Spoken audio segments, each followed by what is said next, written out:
Assalamualaikum warahmatullahi wabarakatuh.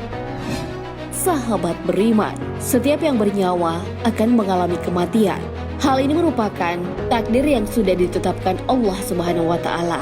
Menjelang ajal menjemput, manusia akan mengalami sakaratul maut. Peristiwa ini amat menyakitkan. Ternyata di balik kematian ada siksaan yang teramat pedih. Lalu siksaan apakah itu? Seperti apakah sakaratul maut orang yang bertakwa? Bagaimana pula sakaratul maut orang yang zalim? Serta bagaimana menghadapi orang yang sakaratul maut? Siksaan saat sakaratul maut. Orang yang tengah sakaratul maut akan mengalami peristiwa yang pedih. Pedihnya sakaratul maut diibaratkan seperti tertusuk 300 pedang. Hal ini sebagaimana sabda Rasulullah SAW. Sakaratul maut itu sakitnya sama dengan tusukan 300 pedang. Hadis riwayat Tirmizi. Kematian akan menjemput setiap yang bernyawa. Tidak akan ada yang bisa bersembunyi meski di balik dinding yang kokoh. Sebab kematian datang secara tiba-tiba yang waktunya tidak dapat ditunda. Mengenai kematian, Rasulullah SAW bersabda, kematian yang paling ringan ibarat sebatang pohon penuh duri yang menancap di selembar kain sutra. Apakah batang pohon duri itu dapat diambil tanpa membawa serta kain sutra yang tersobek? Hadis riwayat Bukhari. Imam Ghazali berpendapat mengenai hadis tersebut bahwa sakaratul maut ibarat sebatang pohon berduri yang dimasukkan dalam perut seseorang.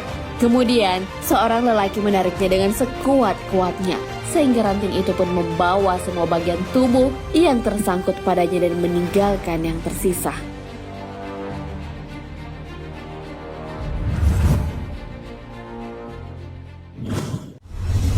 Sakaratul maut orang yang bertakwa. Sakaratul maut memang digambarkan mengerikan dan menyakitkan. Namun ternyata orang yang beriman akan mudah melalui sakaratul maut. Malaikat maut akan mencabut nyawa dengan baik dan menggembirakan. Rasulullah SAW bersabda, seorang hamba mukmin jika telah berpisah dengan dunia, menyongsong akhirat, maka malaikat akan mendatanginya dari langit dengan wajah yang putih. Roda muka mereka layaknya sinar matahari. Mereka membawa kafan dari syurga serta hanut wewangian dari syurga. Mereka duduk di sampingnya sejauh mata memandang. Berikutnya, malaikat maut hadir dan duduk di dekat kepalanya sembari berkata, wahai jiwa yang baik, jiwa yang tenang, keluarlah menuju ampunan Allah dan keridaannya. Ruhnya keluar bagaikan aliran cucuran air dari mulut kantong kulit. Hadis riwayat Ahmad. Al-Quran juga menjelaskan bagaimana proses dicabutnya nyawa bagi orang-orang yang bertakwa. Hal ini sebagaimana dalam firman Allah Subhanahu wa Ta'ala, yaitu orang-orang yang diwafatkan dalam keadaan baik oleh para malaikat dengan mengatakan kepada mereka, Salamun alaikum, keselamatan sejahtera bagimu. Masuklah ke dalam surga itu disebabkan apa yang telah kamu kerjakan. Al-Quran Surah An-Nahl ayat 32.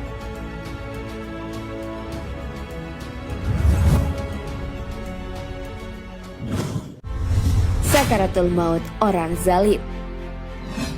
Berbeda dengan orang yang bertakwa, sakaratul maut bagi orang-orang yang zalim akan terasa sangat menyakitkan.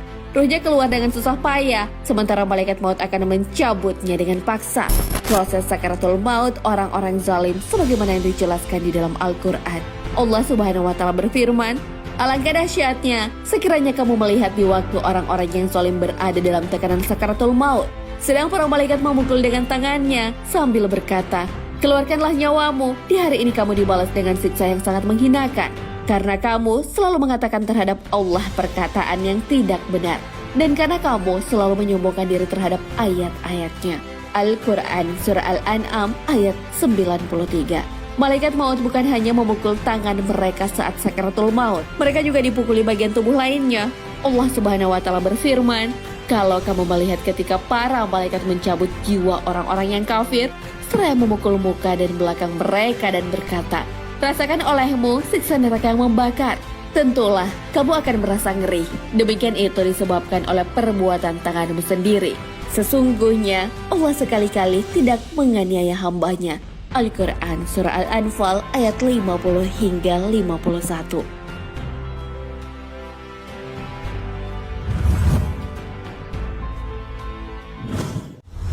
menghadapi orang sakaratul maut. Sahabat beriman, ada 4 hal yang disunahkan saat menghadapi orang yang sakaratul maut.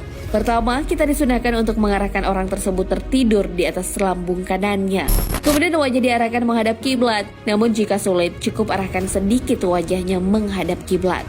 Kedua, disunahkan menalkinkan orang yang sakaratul maut dengan membaca La ilaha illallah dengan suara lembut. Rasulullah Shallallahu Alaihi Wasallam bersabda, talkinkanlah orang-orang yang hendak meninggal dunia di antara kalian La ilaha illallah. Hadis riwayat Muslim. Ketika dengan membaca surah Yasin, hal ini sebagaimana yang diriwayatkan Muqil bin Yasar. Rasulullah Shallallahu Alaihi Wasallam bersabda, bacalah Yasin untuk orang-orang yang akan meninggal di antara kalian. Hadis riwayat Ibnu Hibban. Dan yang keempat, kita dianjurkan untuk berprasangka baik bahwa orang yang meninggal tersebut husnul khatimah. Sebagaimana sabda Rasulullah Shallallahu Alaihi Wasallam, aku berada pada prasangka hambaku kepadaku. Hadis riwayat Al-Bukhari. Nah, sahabat beriman, kita telah dikabarkan bagaimana dahsyatnya proses sakaratul maut. Di antara peringatan yang paling berharga adalah tatkala seorang hamba menyaksikan sakaratul maut yang menimpa saudaranya. Akan tetapi, peringatan ini tidak bermanfaat kecuali orang yang beriman. Allah Subhanahu wa Ta'ala berfirman, dan tetaplah memberi peringatan, karena sesungguhnya peringatan itu bermanfaat bagi orang-orang yang beriman. Al-Quran Surah Ad-Dhariyat ayat 55. Wallahu a'lam bishawab. Sahabat beriman, jangan lupa berbagi informasi dengan share video ini, karena sebaik-baik manusia adalah yang paling bermanfaat bagi manusia. Wassalamualaikum warahmatullahi wabarakatuh.